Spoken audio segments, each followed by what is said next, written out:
Hello friends, आज हम current affairs के कुछ प्रश्नों को देखेंगे जो आगामी परीक्षा जैसे KVS, NBS, TST, PST, PRT के लिए बहुत ही इंपॉर्टेंट होगा। तो आइए पहला प्रश्न देखते हैं।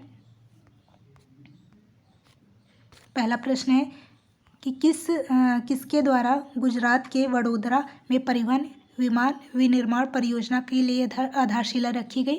तो इसका जो राइट आंसर है वो प्रधानमंत्री नरेंद्र मोदी के द्वारा ये आधारशिला रखी गई। दूसरा प्रश्न है किस संस्था के द्वारा सीमावर्ती के राज्यों के साथ बेहतर संपर्क के लिए 75 परियोजनाओं का राष्ट्र को समर्पित किया गया। तो बीआरओ के द्वारा यह जो है परियोजना समर्पित किया गया है। बीआरओ का मतलब बॉर्डर रोड्स ऑर्गेनाइजेशन के द्वारा है।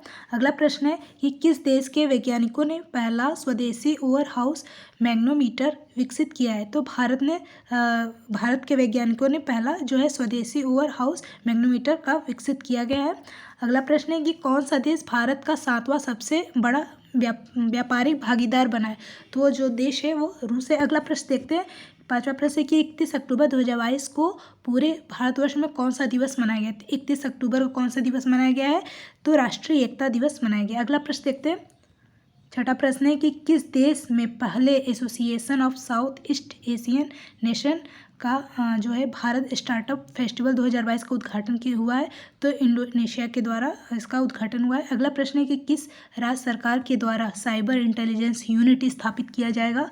तो यह महाराष्ट्र राज्य सरकार द्वारा यह स्थापित किया गया है। अगला प्रश्न है कि किस कंपनी ने 587.52 यानी 52 करोड़ के रुपए में बादशाह मसाला में 51% की हिस्सेदारी हासिल की है। तो डाबर ने की है। अगला प्रश्न है कि चिनाब वाइट वाटर राफ्टिंग महोत्सव कहाँ प्रारंभ किया गया। तो यह जम्मू कश्मीर में यह जो चिनाब वाइट वाटर राफ्टिंग महोत्सव है यह जम्मू कश्मीर में प्रारंभ किया गया है। अगला प्रश्न है कि किस राज्य के नाथ द्वारा में दुनिया का सबसे ऊंची जो है शिव प्रतिमा का लोकार्पण किया गया। तो ये राजस्थान में किया गया है। बहुत ही इंपॉर्टेंट प्रश्न है जो कि आपको केवीएस एन पे जिस भी एग्ज़ाम बैठेंगे तो आपको ये दिखाई जरूर देंगे। अगला प्रश्न है कि हाल ही में किस देश को नोबेल पुरस्कार समारोह में शामिल होने से प्रतिबंधित किया गया। तो ईरान में किया गया है। अगला प्रश्न है किस चीनी कंपनी ने भारत में वित्तीय सेवा कारोबार बंद किया गया। तो कंपनी कौन सा है चीनी कंपनी। टेक्सोमी है। अगला प्रश्न है कि किस केंद्रीय मंत्री ने आंध्र प्रदेश के काकीनाडा में नए आईएफटी परिसर का उद्घाटन किया है। तो केंद्रीय वित्त मंत्री निर्मला सीतारमण जी ने किया है। अगला प्रश्न है कि रिपब्लिक ऑफ कोट डाइवोर्स में भारत के राजदूत कौन नियुक्त हुए हैं। तो कौन हुए। राजेश रंजन जी हुए हैं। अगला प्रश्न है कि इमामी कंपनी को बोरोप्लस क्रीम का जो नया ब्रांड एम्बेसडर किसे नियुक्त किया गया। तो अक्षय कुमार को किया गया। अगला प्रश्न है कि हाल ही में किसने दिल्ली यूनिवर्सिटी सेलिब्रेटिंग 100 यानी 100 ग्लोरियस ईयर्स नामक पुस्तक लिखी है। तो किसने लिखी। हरदीप सिंह पुरी ने लिखी है। अगला प्रश्न किसने हाल ही में एएआई के साथ समझौते पर हस्ताक्षर किया है। तो सेल कंपनी ने किया है। अगला प्रश्न कि हाल ही में भारत सरकार ने किस केमिकल कंपाउंड के उपयोग को प्रतिबंधित किया है। तो किसने किया है। ग्लाइफोसेट ने किया है। अगला प्रश्न कि कौन सा देश आतंकवाद निरोध के लिए हाल ही में संयुक्त राष्ट्र ट्रस्ट फंड में $5 लाख का योगदान करेगा। तो कौन सा देश है। भारत है।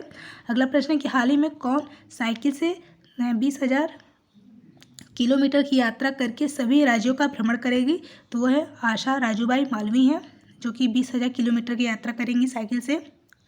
अगला प्रश्न है कि नासा के ड्रैगन फ्लाई प्रोजेक्ट को हाल ही में किस ग्रह पर खोज करने के लिए लॉन्च किया गया। तो शनि जो ग्रह है उसके लिए नासा ने क्या किया है। ड्रैगन फ्लाई प्रोजेक्ट का ग्रह पर खोज करने के लिए लॉन्च किया गया शनि ग्रह के लिए। अगला प्रश्न है कि हाल ही में चुनाव आयोग कहाँ 2 दिवसीय अंतर्राष्ट्रीय सम्मेलन की मेजबानी करेगा। तो नई दिल्ली है। अगला प्रश्न है कि मालाबार गोल्ड्स के व्यापक आर्थिक भागीदारी समझौते के तहत किस देश से 25 किलोग्राम सोने का आयात किया गया है।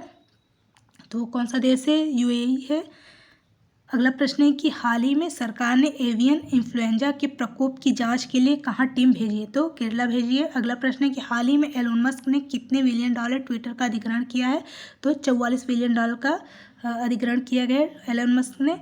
अगला प्रश्न है कि किस राज्य के मुख्यमंत्री ने हाल ही में किसानों के लिए पहला कृषि क्रेडिट पोर्टल लॉन्च किया है। तो ओडिशा ने किया है। हाल ही में 12वां विश्व हिंदी सम्मेलन की मेजबानी कौन करेगा। तो वो है फिजी।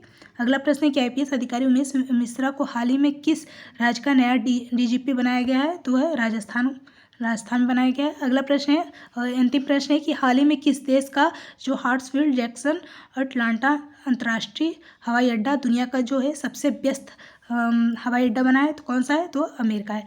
तो चलिए अभी के लिए इतना ही। धन्यवाद।